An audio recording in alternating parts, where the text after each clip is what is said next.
Bonjour, alors voilà, aujourd'hui j'avais envie de vous parler d'un sujet qui me tient à cœur et sur lequel j'ai beaucoup travaillé. Il s'agit en fait de l'épigénétique et de la ressemblance lors d'un don d'ovocytes ou d'une adoption d'embryons.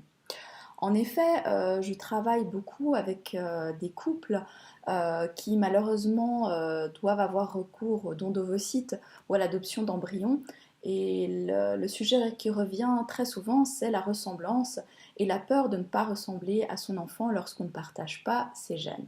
Parce que, donc, pour rappeler, le don d'ovocytes, c'est lorsqu'une femme ne peut pas utiliser ses ovocytes et donc elle va utiliser les ovocytes d'une autre femme qui vont être fécondés avec les spermatozoïdes de son conjoint ou d'un donneur, éventuel c'est un double don. Et du coup, le matériel génétique n'est pas celui de la future maman, de la receveuse, ce qu'on appelle la receveuse.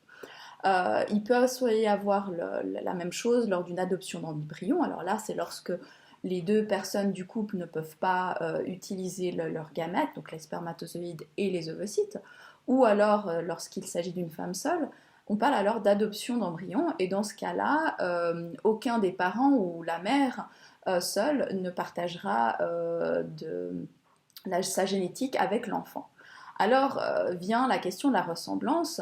Il est bien clair dans la plupart des pays, en tout cas avec ceux avec lesquels je travaille, l'Espagne, la République tchèque, il y a toujours une très grande attention qui est portée sur la ressemblance, c'est-à-dire qu'il y a un choix de la donneuse où on va donner son phénotype, c'est-à-dire la couleur de cheveux, des yeux, la taille, le poids, etc. etc. Et puis, il y a quand même un médecin ou un biologiste qui va travailler à regarder, à faire la comparaison entre la photo de la femme, la receveuse, et la photo de la donneuse. J'ai déjà assisté à ça d'ailleurs. Voilà, ça peut être quelque chose de subjectif ou d'objectif, mais disons, il y a quand même une idée où on va rechercher une certaine ressemblance. Bien sûr, c'est très difficile d'avoir toujours une bonne ressemblance, et comme je le dis toujours, c'est pas parce que la donneuse va vous ressembler que l'enfant sera exactement comme vous. Je vous donne moi mon cas personnel. J'ai une fille qui est issue de mes propres ovocytes, donc elle partage ma génétique, et pourtant elle est brune aux yeux bruns.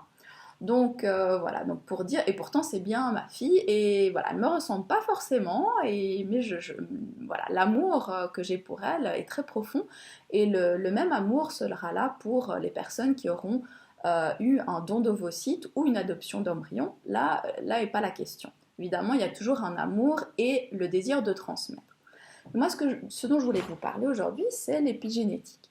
Parce que, en fait, l'épigénétique, c'est au-dessus de la génétique, donc il y a la génétique, donc ça, on ne peut pas la changer.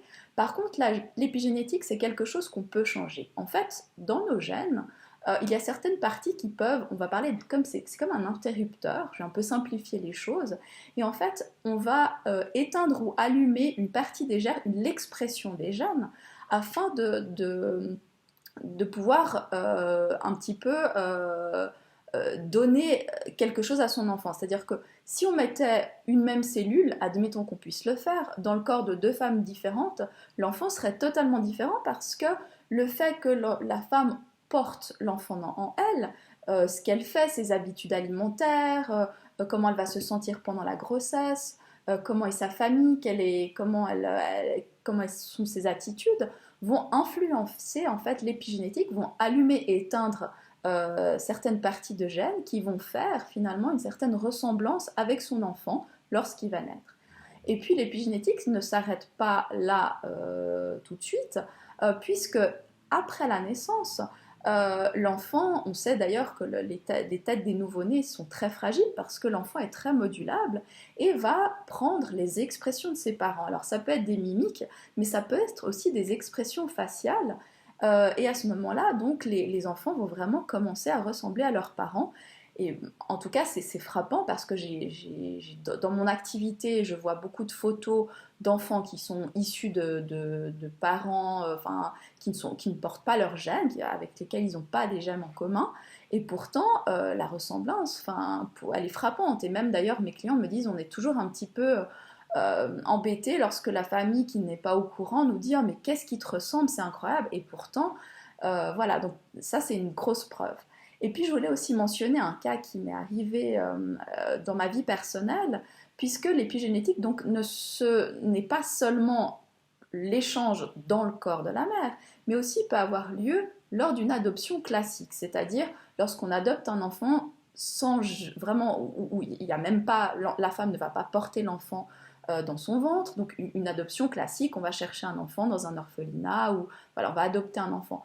Et voilà, dans mes amis, des gens ont adopté un petit garçon assez jeune, je crois à l'âge de 2 mois, donc vraiment tout jeune.